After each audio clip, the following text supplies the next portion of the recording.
Edington. Finally, we have The Woman in the Yard. Hopefully, this is going to be more straight to the point because Edington was not a straight to the point movie, right? So this one isn't either, but this one kind of works. Well, I guess to be fair, Edington kind of sort of is a poem because it's not so much about the narrative story, but it's about the broader picture. It's just I don't think it was done very well. Woman in the Yard is different. You have Ramona, played by Danielle Deadwyler, and her children, Taylor and Annie. And they are in this house. Their power's shut off. Their dad had died, presumably in a car wreck. You kind of get like little hints of that, and you get more information as the movie goes on. But their power's out. Their car doesn't work. They're like the dog throws up. And the mom hormone is like, why do you feed them people food? It's like, why do you give them dog food? It's like, we don't have dog food. So you see they're running out of food. They're not doing well. And all of a sudden they look outside and there's a woman in the yard. She's wearing a black veil sitting on this throne. And they're like, where'd she come from? Not only where did she come from, where'd she get that chair? And like Ramona, she goes outside to talk to the woman and she starts speaking cryptically. And Ramona goes back inside, locks the doors, tells the kids to stay inside. And you start seeing Taylor, her son, he starts getting defiant. Like he's not trusting his mom. And you don't quite understand why until you realize, until the movie goes on, and you start realizing like a bunch of stuff narratively doesn't make sense. But that's because this is not a typical narrative feature. And as the movie goes on, you'll either see that the plot's falling apart, or you'll see what this movie is going for, that this is not about a story. This is a visual representation or a visual pulp of someone going through PTSD and depression and trying to like overcome grief, go through grief and trying to overcome depression at the same time. And The Woman in the Yard is less of a horror movie in the traditional sense and more of a horror movie in a psychological sense of this isn't a one-to-one representation of what happens to you, but this is like a visual representation of what could be happening to you. Because when you're depressed, your mind's playing tricks on you.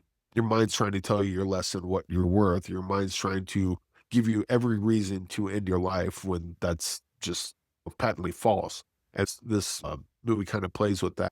On a filmmaking aspect of it, this is excellent because like a lot of stuff they do with The Woman in the Yard, she has, again, I said this is not really something you should follow narratively because it's more of a poem, but her character has like these sort of supernatural shadow powers. And just from a nuts and bolts filmmaking perspective, what they do with the shadows and like how they interact the shadows with the background. It's like a shadow hand will come and knock the chandelier, and then you'll see the chandelier move, stuff like that. Or the hand will come up and like swipe over and knock someone over. It does a bunch of stuff like that. There was a cool shot. Ramona and the Shadow Woman sit next to each other, and then you see their shadow on the wall, and then you see the mirror, but only Ramona's there and the Shadow Woman isn't. They got a bunch of really cool shots like that. I think up here, the old, I think it was a 20s, 30s movie, black and white one. It had that cool shot with the ladder, what they did with the shadow. They do, and you watch, that's like one of those shots, like even way back in the day, you watch that and go, how the hell did they even pull that off? Like, I don't even understand what I just saw. That just looked cool.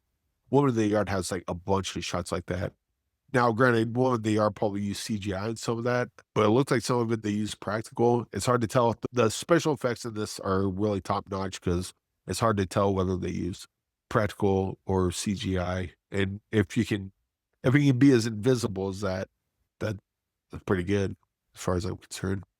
But yeah, this is 2 for 2, Danielle Deadwyler movies, The 40 Acres and Now Woman in the Yard. I'm probably going to watch the TV Glow since she's in head and watch everything else she's in because Danielle Deadwyler, she seems to be pretty good at just finding bangers. Uh-oh, is she this year's Kyle Gallner for you, Danielle Deadwyler? Oh, yeah, for sure. Probably go 4.5 on this one. Yeah, cool. Because I still 40 Acres a lot more than this one, but this one's still be really good. I would definitely recommend it. But again, don't watch it. The plot's going to start making sense. You got to just go with it because this is like a dream, becomes like a dream logic, a poem. This is not trying to tell you a typical story. It's trying to get at things in a little different way. People will be and disappointed in The Woman in the Yard if what, Eric? If what? if you're looking for a straight narrative story that makes traditional sense. Okay. You gotta watch this movie as a poem, and I think the movie feeds you the weirdness slow enough to make that make sense. Like Mother, Okay. Mother. Sure. It starts off like a normal movie, but as the movie goes, it starts getting more and more insane, and then you start to realize about halfway through that, oh, this isn't. I'm not supposed to follow the plot here. This is supposed to mean something else. Okay. You know, that I'm not following a story from A to B. This is telling more of an emotion or a point of view in a different way than story typically does. This is a wild guess, Eric, but do you think most people who are going in for the genre-fied The Woman in the Yard experience, do you think a majority of cinephiles are probably disappointed, or do you think they'll say, "Oh, this went left. Okay, I'm cool with it with the poem situation. I think I'll go down there's this." people that would be confused but intrigued, and then there's people that will be confused and not like it. Oh, really excited to see The Woman in the Yard. And it's just, and it all just comes down to,